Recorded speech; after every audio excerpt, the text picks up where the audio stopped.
আমার আজকের রেসিপি কাঁচা টমেটো দিয়ে তৈরি আচারি টমেটো। কাঁচা টমেটো দিয়ে তৈরি যে কোনো তরকারি দারুণ লাগে খেতে, আর এর উপকারিতাও অনেক। এটা ভিটামিন আর খনিজ সমৃদ্ধ। এছাড়াও কাঁচা টমেটো আছে লাইকোপেন, যেটা স্কিনের পক্ষে ভীষণ ভালো। আর টমেটোডিন এর পরিমাণ কিন্তু পাকা টমেটোর থেকে কাঁচা টমেটোতে অনেক বেশি, যার উপকারও অনেক। তো এতে গেল টমেটোর উপকারিতা। আর আজকে যে রেসিপিটা আমি করছি দেখুন কাঁচা টমেটো দিয়ে, এর জন্য 500 গ্রাম টমেটো নিয়েছি। এটা ভালো করে ধুয়ে নিয়েছি, তারপরে দুদিকে কালো অংশটা বাদ দিয়ে এরকম লম্বা লম্বা পাতলা পাতলা করে কেটে নিয়েছি। খুব বেশি পাতলা করার দরকার নেই। আর এছাড়া এদিকে নিয়েছি আমি রসুন 8 কোয়া মতো, 1/2 ইঞ্চি আদা আর একটা কাঁচা লঙ্কা। এগুলোকে বেটে নেব। কাঁচা লঙ্কাটা আপনারা যে যেরকম ঝাল খান সেই অনুযায়ী নেবেন। আর একটা ভাজা মশলা তৈরি করব। এর জন্য গোটা জিরে 1 টিস্পুন, গোটা মৌরি 1 টিস্পুন, গোটা ধনে 1 টিস্পুন, আর এদিকে কালো সর্ষে এটা নিয়েছি 1/2 টিস্পুন। এটা আগে শুকনো করে ভালো করে ভেজে নেব। এই যে দেখুন, ভেজে এটাকে ঠান্ডা করে গুঁড়ো করে নেব। আপনারা চাইলে হামালদিস্তা দিয়ে গুঁড়ো করে নিতে পারেন। এর মিহি পাউডার কিন্তু বানাবো না, জাস্ট আধ ভাঙা। এই যে দেখুন, এরকম একটা পাউডার বানিয়ে নেব। এছাড়া নিয়েছি আমি এখানে পেঁয়াজ কুচি। আমি এখানে 2টো মাঝারি সাইজের পেঁয়াজ কুচিয়ে নিয়েছি। রান্নাটা শুরু করার জন্য ওভেনে কড়াই বসিয়ে তাতে সর্ষের তেল দিয়ে দিলাম আমি ওই 4 টেবিল স্পুন মতো। রান্নাটা আমি সর্ষের তেলেই করব।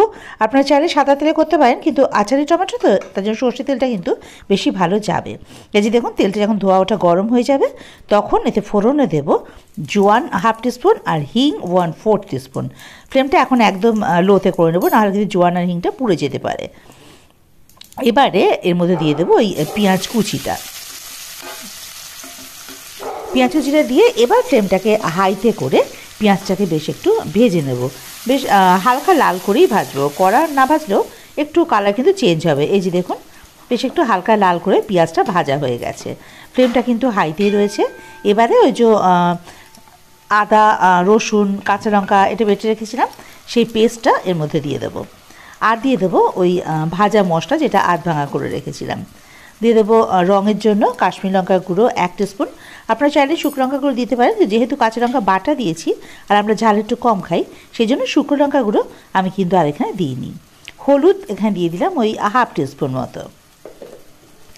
এবারে এটা মিষ্টির জন্য চিনি দিয়ে দেবো 1 টিস্পুন, আর নুন স্বাদ মতো ওই 1/2 টিস্পুন মতো দিলাম।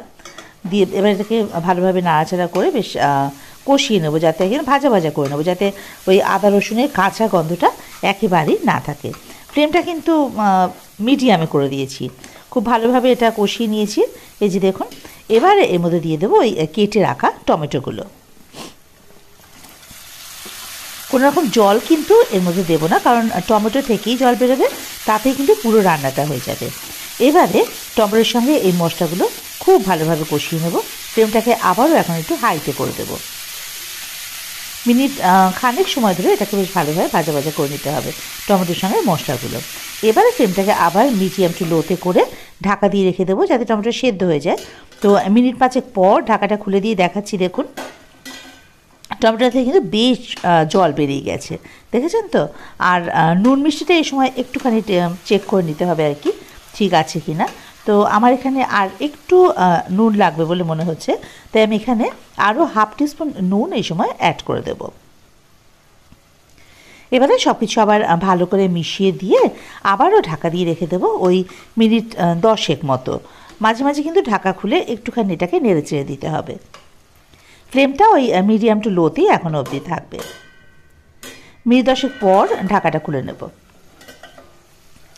এই যে দেখুন, জলটা কিন্তু এখন একেবারেই শুকিয়ে গেছে, আর পাশ থেকে এই যে তেলটা ছেড়ে দিয়েছি খুব ভালো মতন। খুব ভালোভাবে টমেটো কষানো হয়ে গেছে, আর টমেটোর তরকারি কিন্তু রেডি। এই যে দেখুন কি ভালোভাবে সেদ্ধ হয়ে গেছে টমেটোটা। ব্যাস, মোটামুটি আমাদের আচারি টমেটো কিন্তু কমপ্লিট। এবারে ফ্লেমটাকে হাইতে করে দিয়ে মিনিট খানেক একটুখানি নাড়াচাড়া করে নেব। আর দিয়ে দিলাম এখানে ধনেপাতা কুচি, মোটামুটি 1 মুঠ মতো ধনেপাতা কুচি ওপর থেকে ছড়িয়ে দিলাম। এর ফ্লেভারটা কিন্তু ভীষণ ভালো আসবে। এবার সব কিছু আবার ভালোভাবে একসঙ্গে একটু মিশিয়ে নেবো। ওই যে বললাম, মিনিট খানেক একটু ভাজা করে নেবো ধনেপাতা কুচি দিয়ে। তারপরে এবারে আবারও ওপর থেকে আরেকটু ধনেপাতা কুচি ছড়িয়ে ফ্লেমটাকে অফ করে ঢাকা দিয়ে স্ট্যান্ডিং টাইমে রেখে দেবো মিনিট 2। মিনিট 2 পর ঢাকাটা খুলে নেব। দেখুন রেডি আমাদের আচারি টমেটো। এটা কিন্তু বাড়িতে অবশ্যই একবার তৈরি করে খেয়ে দেখবেন। আচারি টমেটোটা, টমেটো খাওয়া, কাঁচা টমেটো খাওয়াও খুব ভালো, ভীষণ ভালো। আর এই রান্নাটাও কিন্তু ভীষণ সুন্দর হয়, দারুণ লাগে খেতে।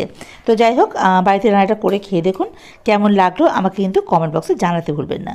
ভালো লাগলে অবশ্যই লাইক, শেয়ার, কমেন্ট করার অনুরোধ রইল। আর আমার চ্যানেলটা সাবস্ক্রাইব করে আমার পাশে থাকারও অনুরোধ রইল। বেল আইকনটা ক্লিক করে দেবেন ফার্দার নোটিফিকেশানের জন্য। ভিডিওটা পুরোটা দেখার জন্য আপনাদের সবাইকে অসংখ্য ধন্যবাদ।